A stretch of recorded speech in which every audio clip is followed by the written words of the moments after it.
এখানে 4 table spoon মতো পোস্ত নিয়েছিলাম আর 2টো কাঁচা লঙ্কা দিয়ে খুব ভালোভাবে শিলে বেটে নিয়েছিলাম। তোমরা চাইলে মিক্সিতেও বাটতে পারো।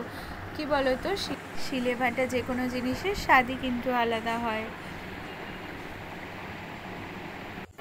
এবার কড়াইতে কিছুটা সর্ষের তেল দিয়ে তেলটা গরম হয়ে এলে ফোড়নের জন্য দিয়ে দেবো অল্প একটু কালো জিরে আর ওই 2টোর মতো গোটা শুকনো লঙ্কা দিয়ে অল্প একটুখানি নেড়ে চেড়ে নিয়ে দিয়ে দেবো কেটে রাখা আলু।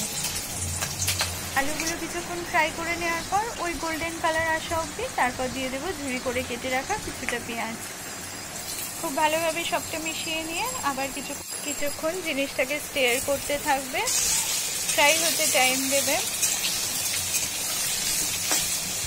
এই সময় কিন্তু ফ্লেমটা একদমই মিডিয়াম ফ্লেমে থাকবে।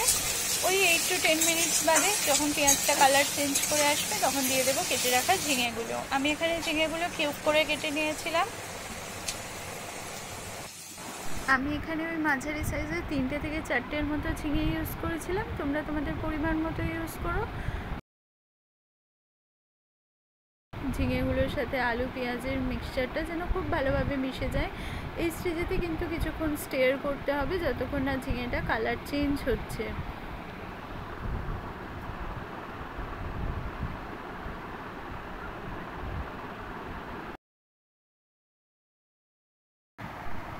এই স্টেজেতে একটু পেশেন্স নিয়ে স্টিয়ার করতে থাকবে।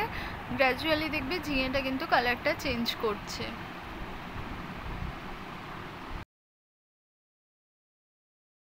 পুরোটার কালারটা যখন ঠিক এরকম আসবে, ঠিক এই স্টেজেতে আমি অ্যাড করে দেবো বেটে রাখা পোস্তটা।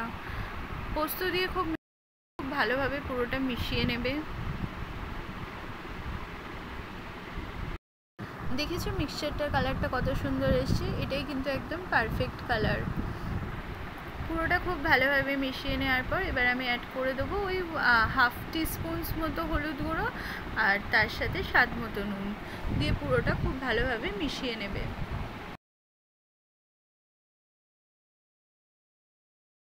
তো এই হলুদ আর নুন অ্যাড করার পর মিক্সচারটা এত সুন্দর একটা ইয়েলোইশ গোল্ডেন কালার পাবে যে তোমাদের মন ভরে যাবে, আর সেটা তোমরা দেখেই বুঝতে পারছো।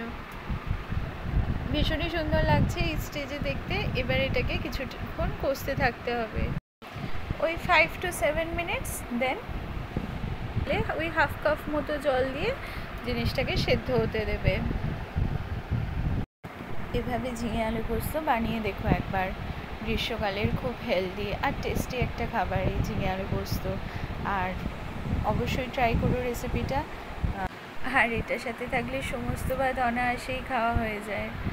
তো এই ছিল ফাইনাল লুকস। অবশ্যই ট্রাই করো রেসিপিটা, জানিও কেমন লাগলো। So if you like this video then do follow Shotoshinii Kitchen for more such tasty recipes, and thanks for watching.